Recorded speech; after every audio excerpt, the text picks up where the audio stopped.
Hey, welcome back to the channel. Bunch of knives on the table here. There's a bunch more that you can't even see we're going to be talking about today.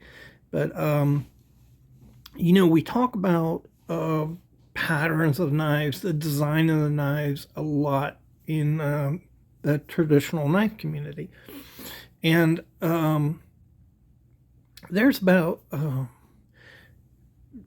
75 to 90, depending on what you think is a pattern, that are specific to America.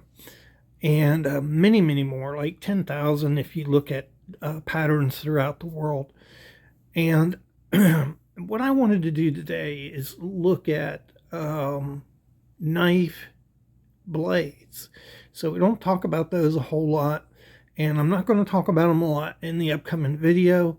What I am going to do is just show you the knife blades because there's so many. I've got about 54 here. In most cases, I'm just going to show you the blade, tell you what it is. In a few cases, we may talk about the blade design a little bit because we need to. So it's going to be a longer video, but it's going to be a fascinating video. I think you'll really be interested to look at these knife blades. One caveat before you get into the video, this is just touching the surface, right? So I'm hitting the major style blades in this video, and there's so many more, and I'll talk about that a little when we hit some sections. I'll mention it, why we're only talking about the blade I'm talking about when there may be many more. And of course, there's only so much time to fit stuff into a video like this. So without further ado, if you'd like to see a really interesting video on knife blades, go ahead and check out the video.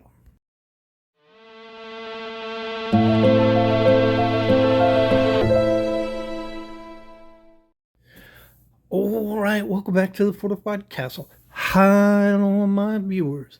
How many of you still have your Christmas tree up? I do. I was just thinking I'm going to turn the lights on, leave them on all day because I'm getting ready to take it down and I want to get that feeling one last time. But we got a lot to talk about today, so I'm not going to mess around a lot here. We're going to get right into this. And let's start with this top one. This was a gift, and he's holding a knife. Maybe it's a sword. Anyhow, it kind of looks like me. Got that gray hair, gray beard, and that's why I keep him around. I like him. All right, so we'll start out with this blade right here, and this is called a spear point blade. For obvious reasons, it looks like a spear point.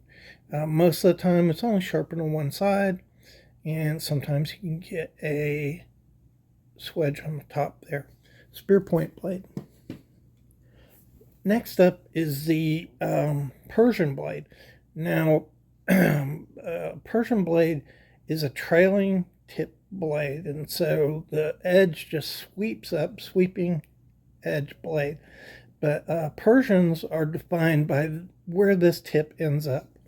And so if you take a straight edge along the plane of the knife like that, you could see the tip disappears. And if I could do this a different way, you could see the tip extends above this horizontal axis of the knife. And that's what a Persian blade does. So the tip actually extends up above the knife. It'll give a curved appearance here, and that's a Persian tip blade. That's a really modest one, but it's a small knife.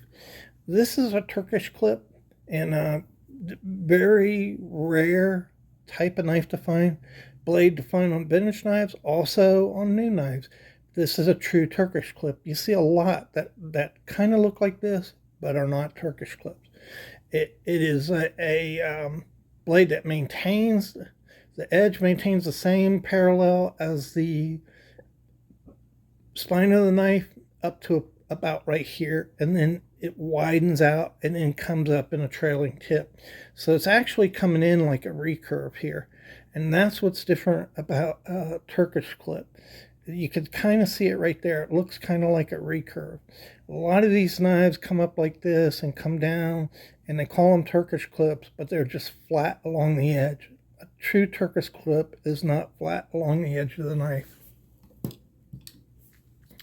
Here you have just a standard clip blade. This is one of the areas I could do a whole video on clip blades. A lot of different styles of clip, but basically they've taken the top of the knife off and clipped it off to create a really sharp point on the knife. And that is a clip blade. So this is a dagger blade or a needle blade. And so sometimes it's called needle blades because needle point. They come to a very sharp point. You can see that's very much like a needle there. And then if daggers usually are sharpened on top, this is not, so it's not a true dagger blade, but folks will call this like a dagger style blade. It probably best described as a needle tip blade. This is a rope blade, also called a sailor's blade. Originally, back in the 1800s, late 1700s, they clipped the tips off these so sailors couldn't stab themselves, hence the name sailor's knife. You found them mainly on a sailor's knife, but they're also on just rope knives. You know, this one in particular is made for a company, Wall Rope Company, and was used by employees to cut rope. Next up is a tanto blade, not really an American design. You see them on American knives though, so come on, snap in. Boom, boom, come on, snap in. There we go. The tanto has this upswept, abrupt edge. So you'll have a straight edge here, and then all of a sudden it'll sweep up. They call this an American tanto because it's 45 degrees.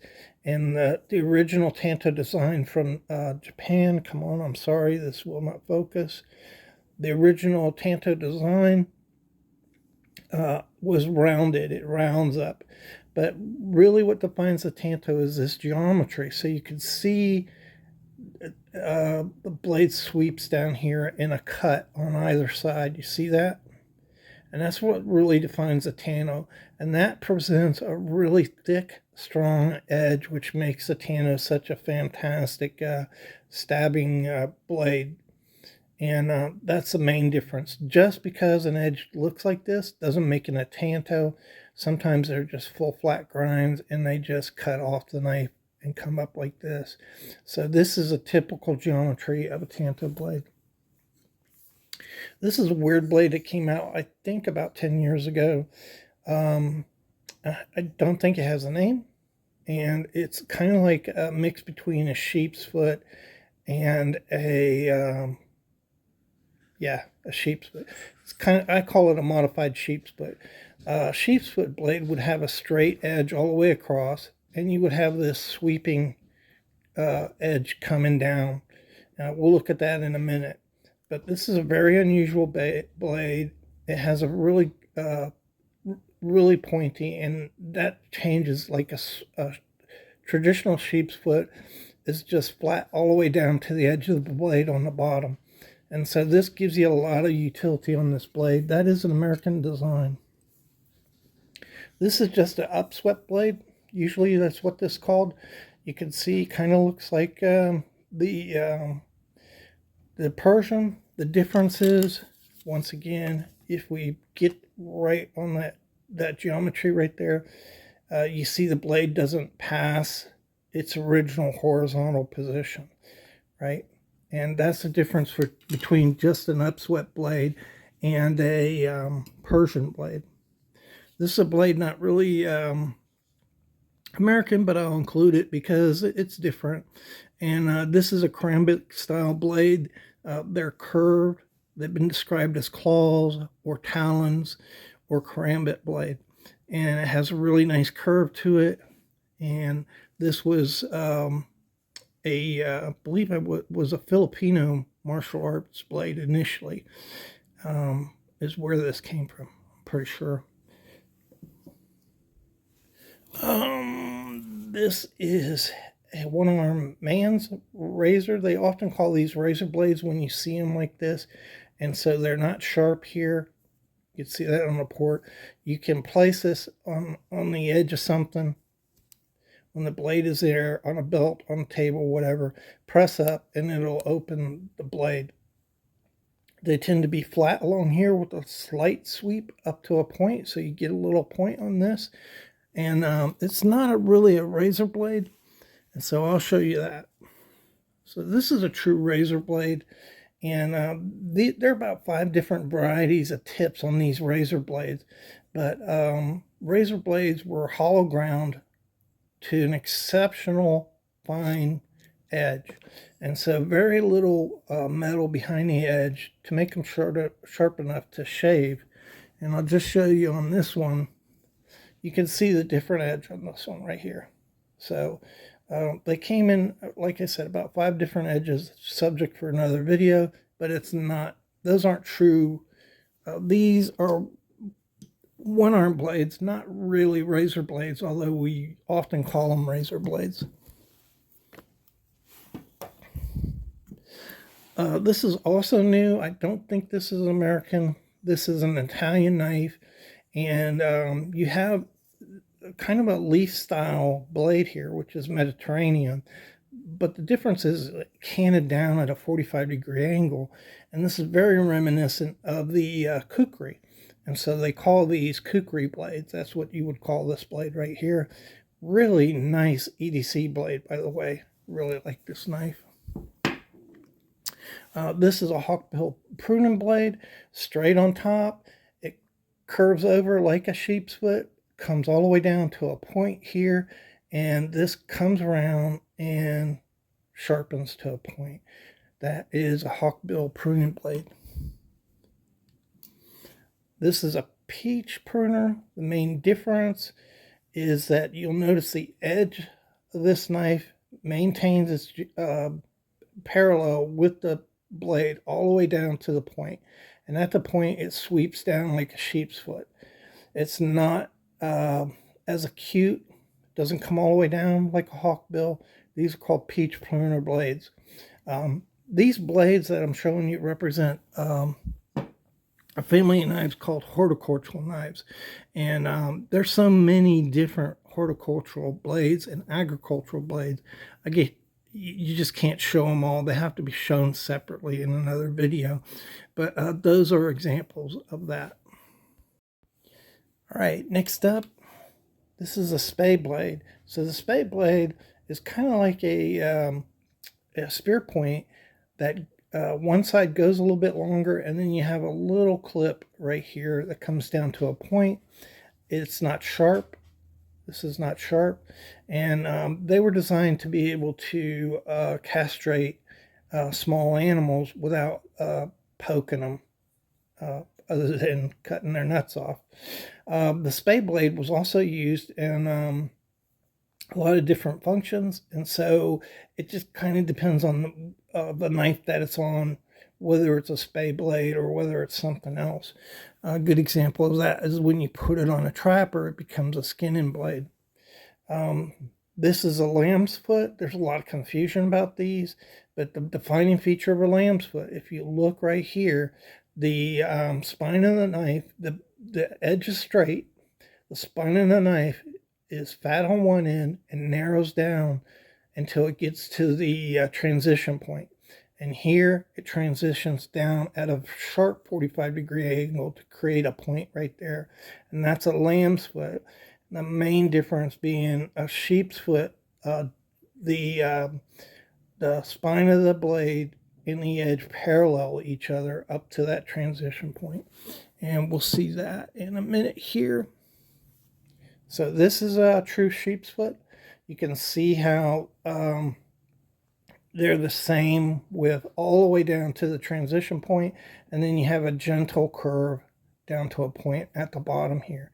And sometimes you get these style sheep's foot. Perhaps this is inevitable when you get to thicker blades. I don't know, but this looks to me more like a coping blade, but you do have this rounded curve up here. It's not as acute or long as the curve on this knife, which makes me question whether it's a true sheep's foot. You see that right there. But a lot of these will be called a sheep's foot, and I'm okay with that. You really can't call this a coping blade because a coping blade is a sharp transition up at the corner here. We'll see that right now. So this is a coping blade.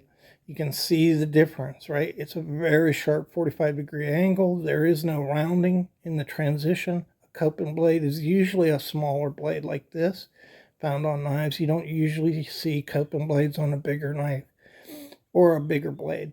But, you know, I think, for instance, the hedgehog probably is a coping blade rather than a sheep's foot. This is a Warncliffe. So the Warncliffe starts out narrow, gets wider, kind of to the maximum apex. Sometimes it's back here, sometimes it's further. But true Warncliffes get wider. On the spine is leaving the parallel of the edge here, and then you have a long, slow curve down to the tip. That's a true Warncliffe.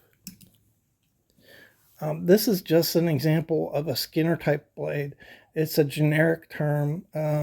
You could look at this and say, you know, that's a modified sheep's foot or a modified spade, but they come in a bunch of different varieties. Basically, you look at the round here and you figure this is used for skinning, and they call them skinning blades. This is a really unusual blade. This is a painter's blade. And so if you look at real close at the edge here, the edge comes down to a fine edge on both sides here. So I can't get it in. It comes down to a fine edge. You can see that right there. Let's look at it here. You see it right there. So each side is tapered down. This was not done by somebody. This is factory produced blade for scraping paint. So it's a painter's blade. Sometimes you see these blades on knives that have chisel blades, which means one side will be flat and you have one side of the edge here sharpened. That's a chisel blade. And those are pretty helpful on knives too. I'm going to throw this in here. This is a spear point blade, but it's a special one. These are long and thin, and they're called melon blades because they're so long and so thin. Basically a spear point. And any one of these blades could have a number of different varieties or different variations. That's the word I'm looking for. So this is a doctor's scalpel. If I can get this thing going here. There you go. So these are very, very thin. Snap in. There you go. Very, very thin and have really, really small edges designed for being scalpels. These were doctor's knives and designed to use as scalpels. A lot of different designs in these doctor knives. Here's one that is just like a thin hook. They use this to pick things out of the way, but also just to move something out of the way so that they could work on it.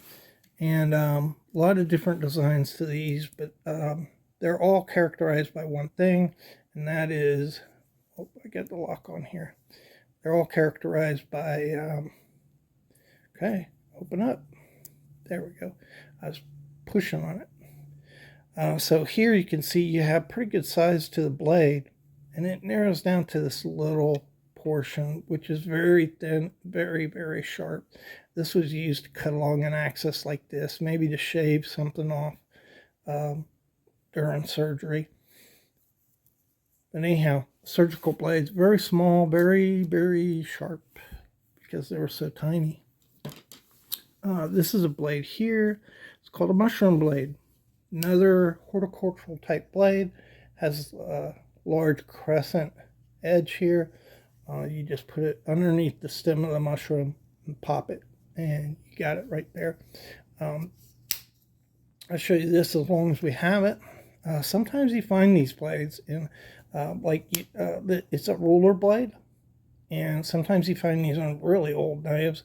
I'm not really sure why, but nowadays they use these to make sure you're getting legal mushrooms, because yeah, we got to regulate everything, right? So we regulate even mushrooms. This is a pin blade. A pin blade is basically a spear point blade. It's a smaller blade used as a secondary blade on a jackknife usually, but you can find them on Congress knives too, and pin knives. And so that's your main blade, and then you have the pin blade. This one's pretty big. This is a bigger jackknife right here, but you can find them in all different sizes. On really big knives, the pin blade can be really big. So they're not necessarily small blades. They're just a smaller blade, usually a spear point, that complements a larger blade on a knife. This knife right here, this is a hygiene blade. And so you can see the nail file here. And this is a flattened, sharp, very sharp cuticle blade right there. These blades, again, come in a bunch of different varieties, probably 10 different varieties. It'd make an interesting video in itself. This is a corn blade. You can see here, this is a corn knife. Not way too small to harvest corn, okay? This is corn on your feet, like a bunion. Very, this is like a scalpel blade. Very, very thin behind the edge here. Very, very sharp. And then you had this rough area here, which you could put on a bunion and scrape it down. And so, yeah, before we had podiatrists and insurance, people just handled the problem themselves. Here's another curved blade. This is a designed, looks very much like that corn blade, but this was for opening the wrapping on champagne bottles. And so you just rotate the bottle around on that and cut the wrapping on a champagne bottle to get to the cork. Another really tiny blade. This is a quill blade. So all quill blades have one thing in common. They're 1.5 inches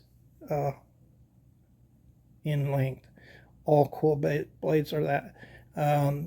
You may find one a little smaller, a little bigger. They're all right around that range, and that's a quill blade. And that's what was used to sharpen little pins back in the day. Sharp, sharp, sharp. And that's why we call these pin blades now. Originally, they were quill blades for a long time.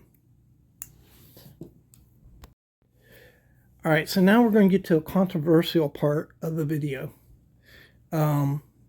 There are blades on a knife that some would not consider a knife blade. So if a blade is sharp and cuts something, it's a knife blade. But traditional collectors consider any blade on a knife as a knife blade. And so other people will call those implements.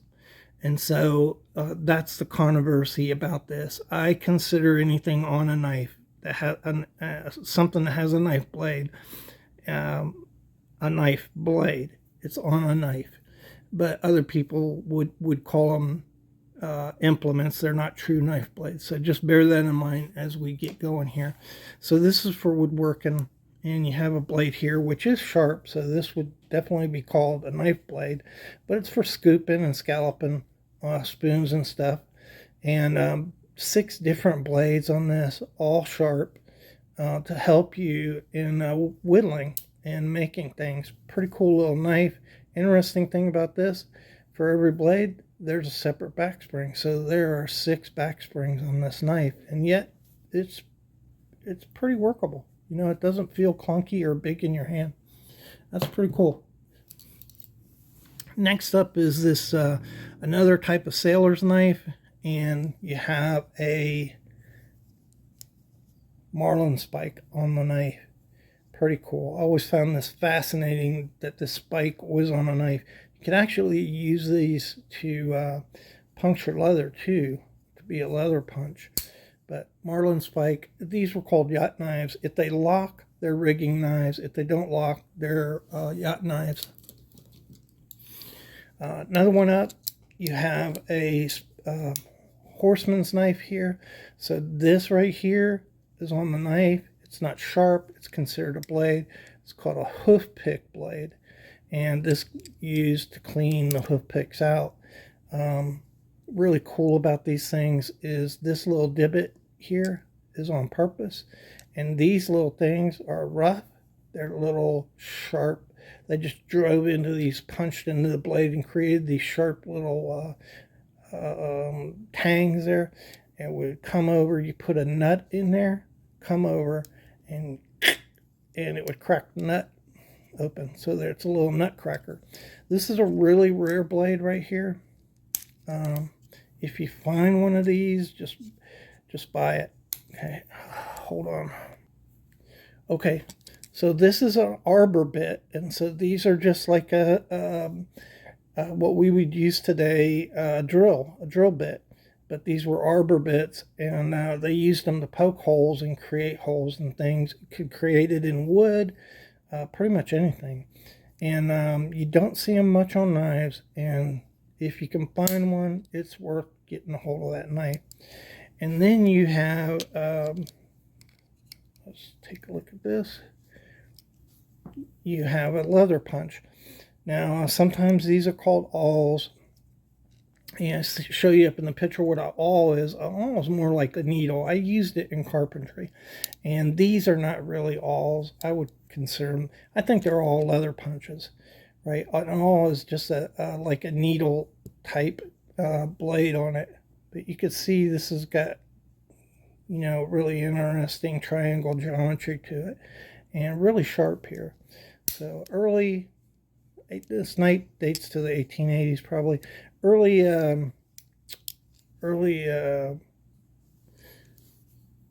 leather punch blade on there. Next up, we don't even say what these are. That's a spoon blade. That's a fork blade. It's amazing what you can put on a knife.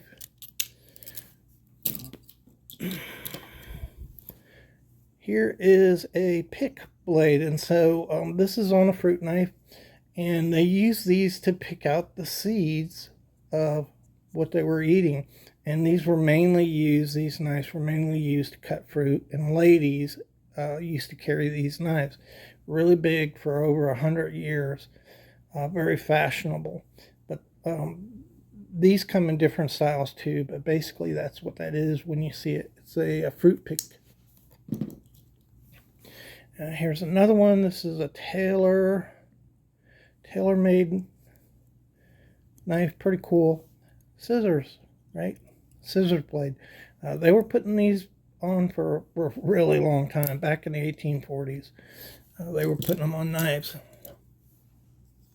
So this, I got to give a warning here. Warning, warning, warning. This is unpleasant. This is called a nutter blade. They used to call these chicken nutters.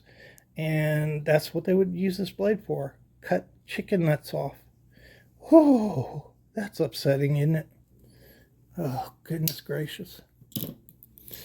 On this happier subject, this is a button hook. And so they slipped this through the slot on a button, grabbed the button, and pulled the button through. Mainly they use these for like leather gloves and boots.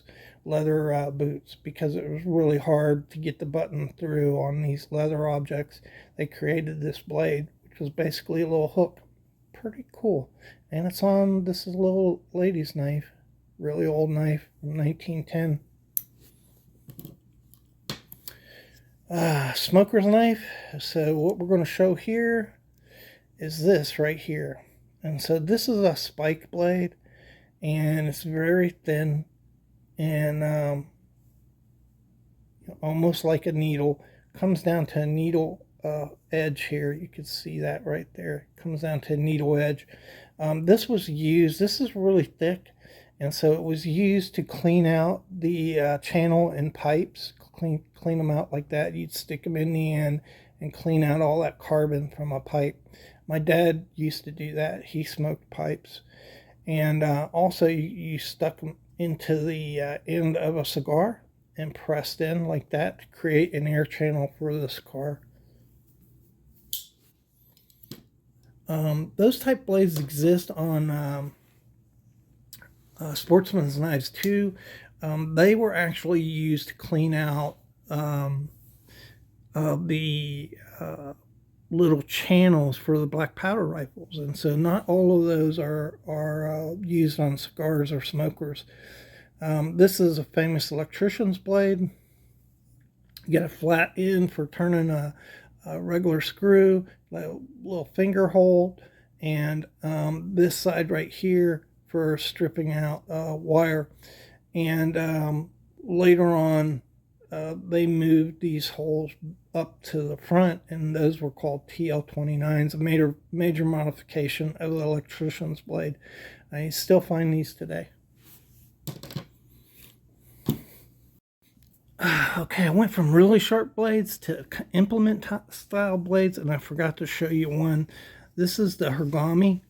This is a Japanese style blade. I don't believe it was ever really mass produced in America. I just wanted to show it.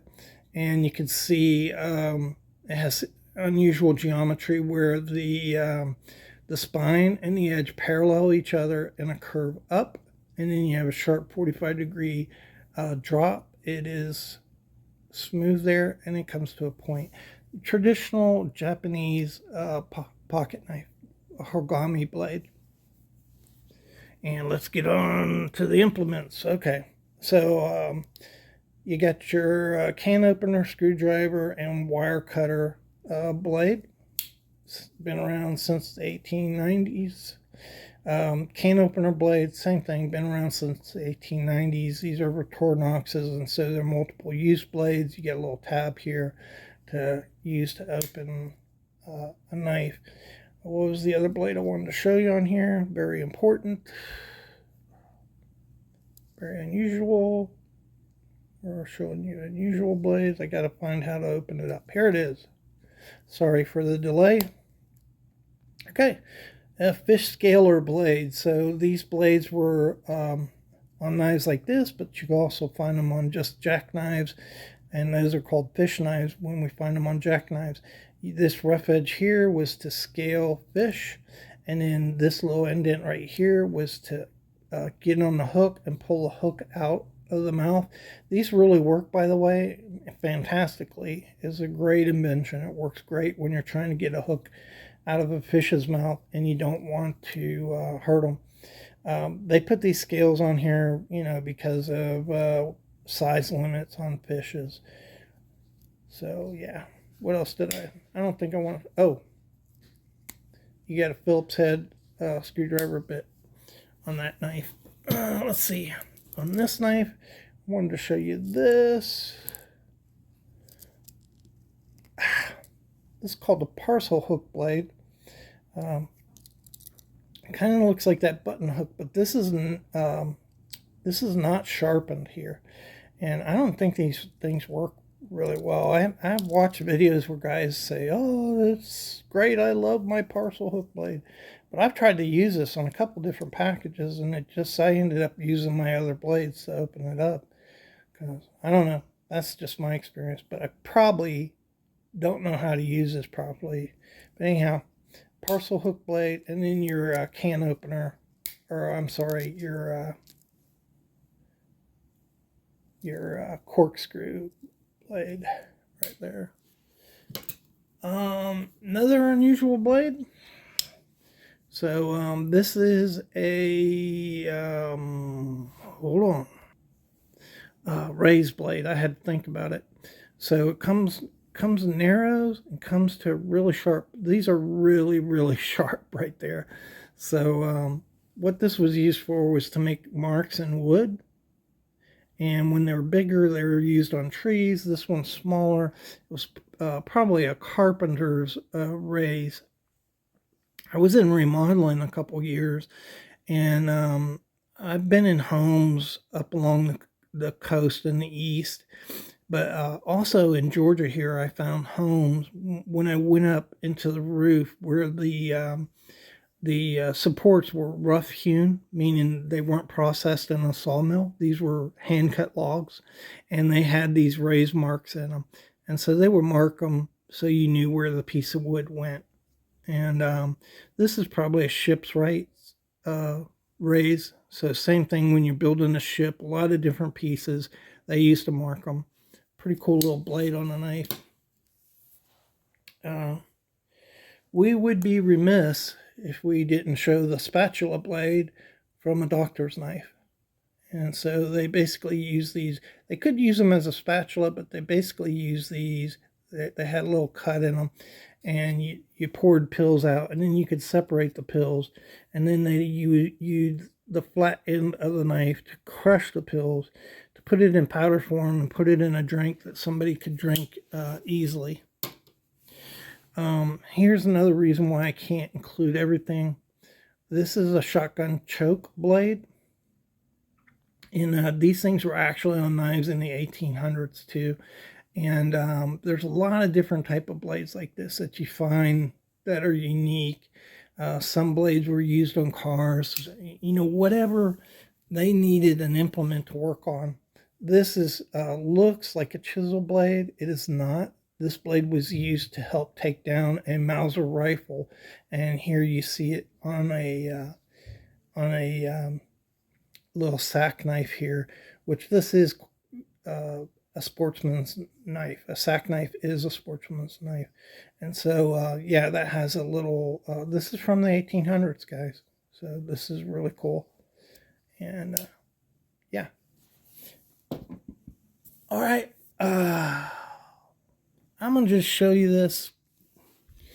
So these are budding blades, but the thing about the budding blade is it's just like a lot of times they're just sheep's foots or sometimes spear point blades, different kind of blades that they put on these knives. But the thing about them is they were small. And so usually on these horticultural knives, a florist knife, what you would look for is a knife that was really short to the knife blade to knife ratio is really off. So normally that knife blade would be all the way down here, and it's really short, and that's because it's a florist knife. They just used it to prune, get in there and cut a flower off. A lot of different type of those blades. Most of them are normal, so I didn't want to show them. So again, I hope you found it interesting and informative. A lot of different type of blades. This is not an all-inclusive video. I'm sure there are blades I left out. But anyhow, I hope you enjoyed it and found it informative. We'll see you in the next video. Don't forget the live show Wednesday, January 8th, 5:30 p.m. Central Time, Eastern Standard Time. Sorry, I said Central. Eastern Standard Time.